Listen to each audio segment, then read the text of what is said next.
दोस्तों, इस विश्लेषण में स्वागत है। बिना किसी देरी के चलिए सीधे चलते हैं हिंदी साहित्य के उस सुनहरे दौर में और मिलकर समझते हैं महान कवि सुमित्रा नंदन पंत जी की उन जादुई मानसूनी कल्पनाओं को जिन्होंने सबका दिल जीत लिया था।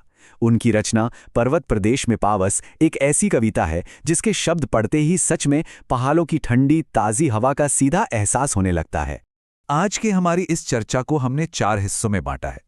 पहले हम पंत जी को थोड़ा और करीब से जानेंगे, फिर कविता की बैकग्राउंड को समझेंगे, उसके बाद सीधे चलेंगे पहाड़ों वाले मॉनसून के सफर पर, और आखिर में इस पूरी कविता की खूबसूरती और उसके गहरे अर्थ को डिकोड करेंगे।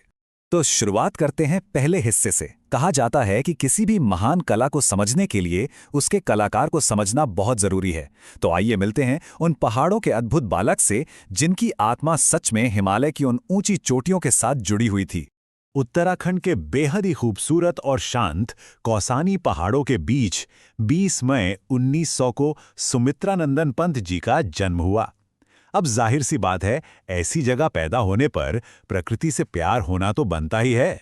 बचपन से ही उनका नेचर के साथ एक गहरा कनेक्शन बन गया था और यही लगाव आगे चलकर उन्हें हिंदी साहित्य के छायावाद यानी न्यो रोमांटिक आंदोलन का सबसे बड़ा और प्रमुख स्तंभ बना देता है।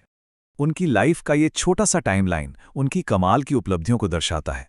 सोचिए, उन्होंने सिर्फ 7 साल की छोटी सी उम्र में ही कविताएं लिखना शुरू कर दिया था और उनका ये सफर उन्हें उन ऊंचाइयों तक ले गया जहां वो अपने काव्य संग्रह चिदंबरा के लिए हिंदी भाषा में सबसे पहला ज्ञानपीठ पुरस्कार जीतने वाले लेखक बन गए। ये अपने आप में एक बहुत बड़ी बात है। अगर हम उनके काम को ध्यान से देखें तो उनके शुरुआती कविताओं में प्रकृति और रहस्यवाद यानी मिस्टिसिज्म का बहुत बड़ा प्रभाव दिखता है, लेकिन वक्त के साथ साथ उनकी सोच और उनका दर्शन दोनों बदले। बाद के वर्षों में उनकी रचनाओं में कार्ल मार्क्स, महात्मा गांधी और श्री औरोबिंदो के विचारों की झलक साफ देखने को मिलती है। वीणा, पल्लव और लोकायतन जैसी उनकी रचनाएं इसी बदलाव और विविधता की एक अनमोल विरासत हैं। यही नहीं, ऑल इंडिया रेडियो और उदय शंकर कल्चरल सेंटर के साथ जुड़कर उन्होंने हमारी संस्कृति में भी अपना बेहतरीन योगदान दिया। चलिए अब बढ़ते हैं दूसरे हिस्से की तरफ और देखते हैं इस कविता का बैकग्राउंड। ये एक ऐसी रचना है जो किसी बंद कमरे या क्लास की दीवारों को मानो पलक झपकते ही गायब कर देती है और एक खुली ताज़ी हवा की खिड़की बन जाती है। इस बात का अंदाजा हम महाप्राण निराला जी के इस कोट से लगा सकते हैं। उन्होंने पंत जी की तारीफ करते हुए उनकी तुलना महान English romantic poet Percy Bysshe Shelley से की थी।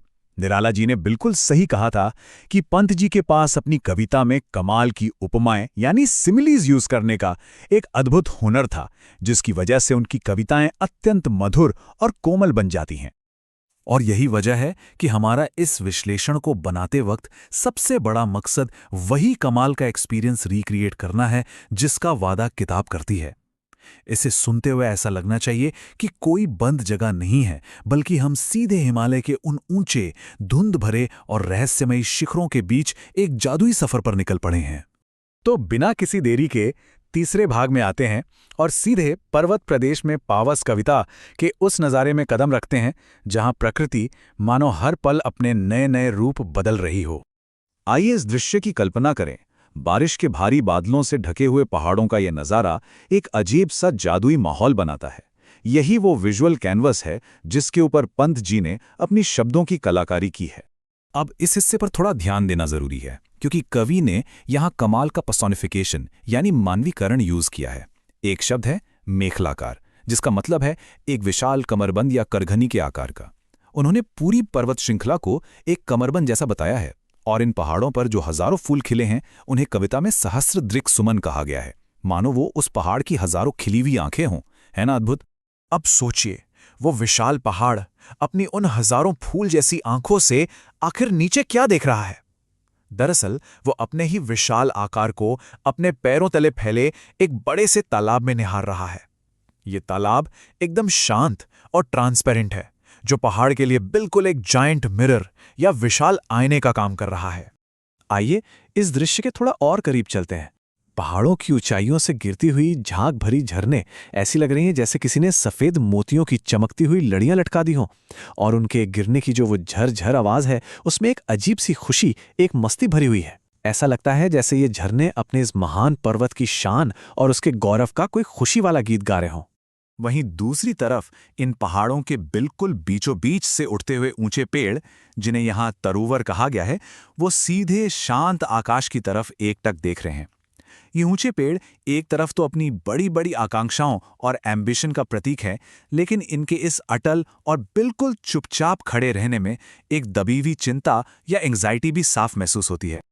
और अब हम पहुंच चुके हैं इस कविता के आखिरी और सबसे ज्यादा थ्रिलिंग हिस्से में।